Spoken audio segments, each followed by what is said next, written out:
Hello friends, welcome to my YouTube channel surmount classes. आज की यह वीडियो उन स्टूडेंट्स के लिए बहुत ही ज़्यादा इम्पोर्टेंट हैं जो एसएससी की तैयारी कर रहे हैं और जिनका पेपर आगे आने वाला है। तो ये एमबी पब्लिकेशन बुक सॉल्यूशन का फर्स्ट सेट है जो 2021 का न्यू एडिशन आया है उसका। तो अगर आपको यह वीडियो पसंद आती है तो प्लीज़ हमारे चैनल को सब्सक्राइब कीजिए और वीडियो को लाइक कीजिए। अगर आपकी कोई भी क्वेरी होती है तो कमेंट बॉक्स में उसे लिखिए। अगर आपको उसकी पीडीएफ चाहिए तो आपको हमारे टेलीग्राम चैनल ज्वाइन करना पड़ेगा, उस पर आपको इसकी पीडीएफ मिल जाएगी। तो चलिए स्टार्ट करते हैं। जो 1 से लेकर 5 तक क्वेश्चंस हैं उनमें हमें ईडियम और फ्रेज से रिलेटेड क्वेश्चन के आंसर देने हैं। इसमें जो अंडरलाइन ईडियम है उसका हमें मीनिंग बताना है कि ऑप्शन में उसका मीनिंग क्या है। तो सबसे पहले इस ईडियम का हम मीनिंग जान लेते हैं कि इस ईडियम का मीनिंग है क्या, उसके बाद ऑप्शन से देखेंगे। तो ईडियम है जो अंडरलाइन है सेंटेंस में, rise with the lark. Rise with the lark का मतलब है get up early in the morning, यानी सुबह जल्दी जगना। तो सेंटेंस के साथ इसका मीनिंग देखते हैं। He usually goes to bed very early and rises with the lark. इसका मतलब है वो जल्दी सो जाता है और जल्दी ही जगता है। तो इसका ऑप्शन देखते हैं कौन सा करेक्ट है। तो पहला ऑप्शन है वेरी लेट।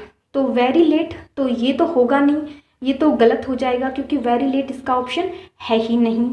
नेक्स्ट है आफ्टर सनराइज। आफ्टर सनराइज भी इसका नहीं हो सकता क्योंकि सूर्य निकलने के बाद नहीं जगता, क्योंकि इस ईडियम का मीनिंग तो get up early in the morning है।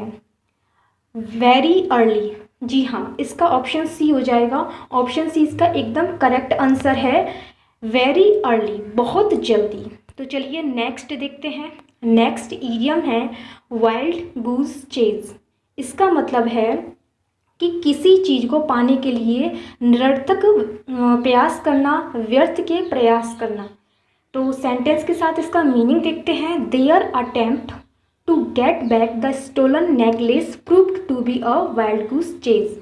यानी कि उसका जो अटेम्प्ट था, उसका जो प्रयास था चुराए हुए नेकलेस को वापस पाने का, वो साबित हुआ क्या, एक ऐसा प्रयास जिसका कोई फल नहीं निकला, व्यर्थ का प्रयास साबित हुआ।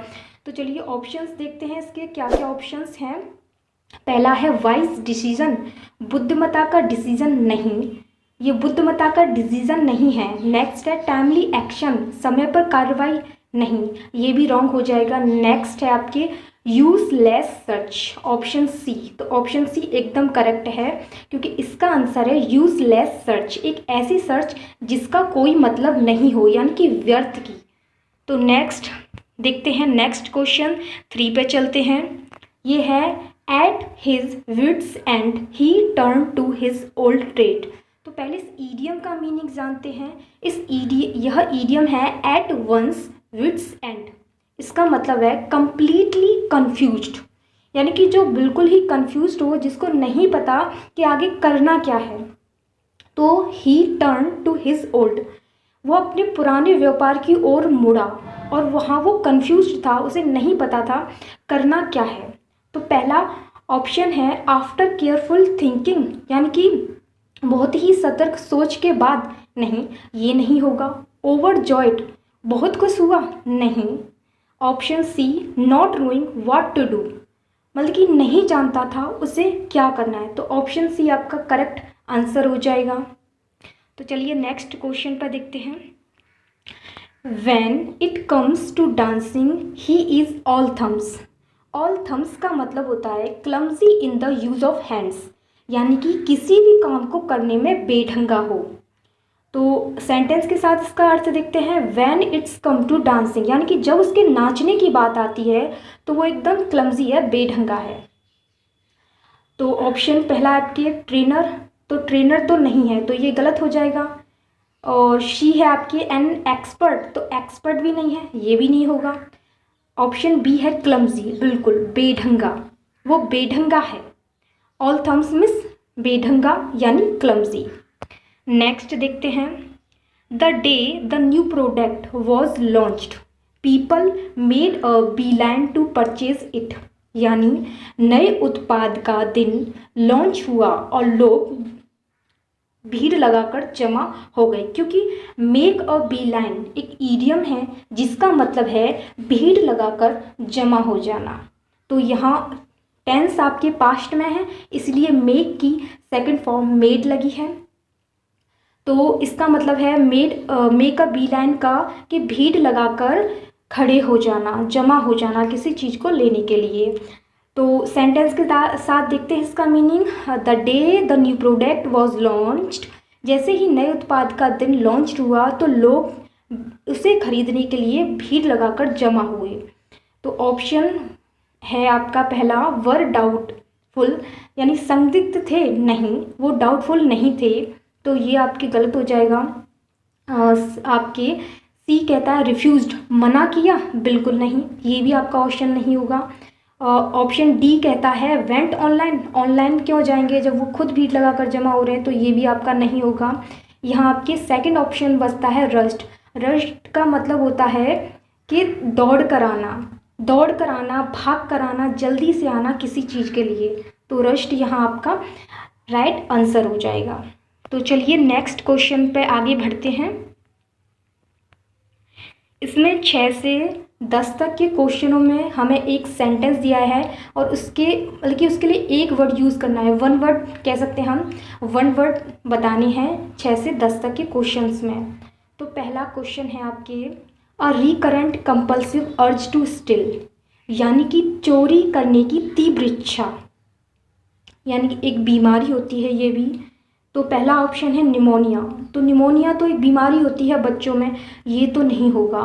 क्लेप्टोमेनिया, क्लेप्टोमेनिया इसका सही ऑप्शन है, ऑप्शन सी इसका सही आंसर है क्लेप्टोमेनिया, क्योंकि क्लेप्टोमेनिया का मतलब होता है जो इंसान चोरी करने की तीव्र इच्छा रखता है उसको बोलते हैं kleptomania.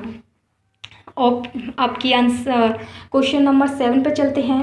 Act of injuring others reputations by any slanderous communication, यानी act of injuring others reputation, injuring यानी चोट पहुंचाना, दूसरों की जो रेपुटेशन है उसको चोट पहुंचाने का कार्य, बाय एनी स्लैंडरस कम्युनिकेशन, किसी ऐसे संचार के द्वारा जो उसकी बदनामी करे। तो इसका पहला ऑप्शन देखते हैं। पहला ऑप्शन है आपके ऑर्केस्ट्रेशन में होता है संगीत सुबुद्धता, तो ये तो होगा नहीं, ये तो गलत हो जाएगा। सेकंड ऑप्शन है आपकी मिस रिप्रेजेंटेशन, मिस बहकाना, इसका आंसर है बहकाना, तो ये भी नहीं होगा। एब्रीरेशन मिस पतन, ये भी नहीं होगा। ऑप्शन डी मिस है डेफमेशन का मतलब होता है बदनामी या मानहानि, तो ऑप्शन डी इसका आंसर हो जाएगा। तो नेक्स्ट ऑप्शन 8 पे चलते हैं। नॉट सूटेबल फॉर ईटिंग, जो खाने के लिए सूटेबल नहीं हो उसको क्या बोलेंगे। अनईटेबल तो कहीं तक कह सकते हैं, अभी इसके बारे में नहीं कुछ कहा सकता। इनएडिबल तो इसका मतलब भी वही है, अखाद्य, जिसे खाया नहीं जा सके। टेस्टलेस तो इसका ऑप्शन होगा ही नहीं, क्योंकि टेस्टलेस जो चीज़ें बिना टेस्ट की होती हैं वो भी खाने योग्य हो जाती हैं, तो ये ऑप्शन सी नहीं होगा। स्पाइसी भी नहीं होगा। और अनईटेबल और इनएटेबल में क्या अंतर है दोनों में, क्योंकि दोनों का मतलब ही अखाद्य है, तो दोनों का अर्थ क्या है अलग अलग। अनईटेबल का मतलब है कि कुछ पीस दिए जाएं आपको किसी फ्रूट्स के जिनमें से कुछ खराब हो, तो वो कह सकते हैं कि ये खाने योग्य नहीं है, बाकी खा सकते हैं। और इनएडिबल का मतलब है अखाद्य, यानी you can not eat for example because it taste bad और इट्स पॉइजनस, यानी कि इस चीज़ को नहीं खा सकते क्योंकि इसका टेस्ट या तो बहुत ज़्यादा ही बुरा है या जहरीला है, इसलिए इसे नहीं खा सकते। तो इसके अकॉर्डिंग हमारा जो ऑप्शन है बी हो जाएगा इनएडिबल, क्योंकि अनईटेबल बहुत ही सिंपल वर्ड है, इसलिए इसका ये होगा ऑप्शन बी। तो नेक्स्ट चलते हैं। Medical study of skin and it's disease, यानी त्वचा और उसमें होने वाले रोगों के अध्ययन को क्या बोलते हैं। ऑप्शन फर्स्ट आपकी एंडोक्रोनोलॉजी यानी अंतस्रावी ग्रंथियों का अध्ययन, तो ऑप्शन सी तो नहीं होगा। ऑप्शन बी है ऑर्थोपेडिक्स का मतलब है विकलांग विज्ञान। ऑप्शन सी है आपके डर्मेटोलॉजी, डर्मेटोलॉजी का मतलब है त्वचा विज्ञान, यानी ऑप्शन सी हमारा राइट आंसर हो जाएगा। और ऑप्शन डी का मतलब क्या है? ऑप्शन डी का मतलब है गायनेकोलॉजी यानी कि स्त्री रोग विज्ञान। तो नेक्स्ट क्वेश्चन है आपके, a person who enters without any invitation, यानी कि वह व्यक्ति जो बिना किसी इन्विटेशन के एंट्री करता है उसको क्या बोलते हैं, क्या बोलेंगे उसको?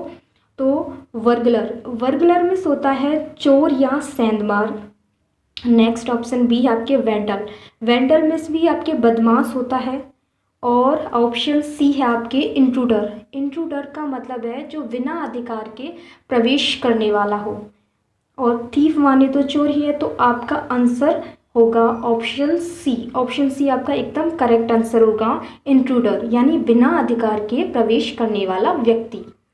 तो चलिए नेक्स्ट क्वेश्चन की तरफ, question 11, a story in which animal or objects speak and give wholesome moral lesson, यानी कि एक ऐसी स्टोरी जिसमें एनिमल्स और ऑब्जेक्ट्स यानी चीज़ें बोलती हैं और एक नैतिकता का पाठ सिखाती हैं, उसको क्या बोलेंगे? लीजेंड का मतलब है आपके कि दंत कथा या आदर्श वाक्य। और फेवल, फेवल का मतलब होता है आपके कल्पित कहानी, यानी कि जो कल्पना भरी होती हैं। तो बिल्कुल इसका ऑप्शन बी एकदम राइट आंसर हो जाएगा। नेक्स्ट क्वेश्चन है आपके question 12, a process involving too much official formality, यानी कि एक ऐसा प्रोसेस जिसमें बहुत ज़्यादा इन्वॉल्व होती हैं ऑफिशियल फॉर्मेलिटीज़, उसे क्या बोलेंगे? ब्यूरोक्रेसी, तो ब्यूरोक्रेसी में है नौकरशाही, तो ये आपका आंसर नहीं है। सेकंड है आपके डिप्लोमेसी, डिप्लोमेसी का मतलब है कूटनीति या राजनीति, ये भी आपका आंसर नहीं है। ऑप्शन सी रेड टेपिज्म, इसका मतलब है लाल फीता शाही, तो ऑप्शन सी आपका आंसर हो जाएगा। अगर आपको हमारा यह वीडियो बहुत पसंद आया है तो प्लीज़ इसे लाइक कीजिए। अगर आप चाहते हैं मैं पूरा पेपर डालूं तो आप कमेंट सेक्शन में बताएं। अगर आपको यह वीडियो पसंद आती है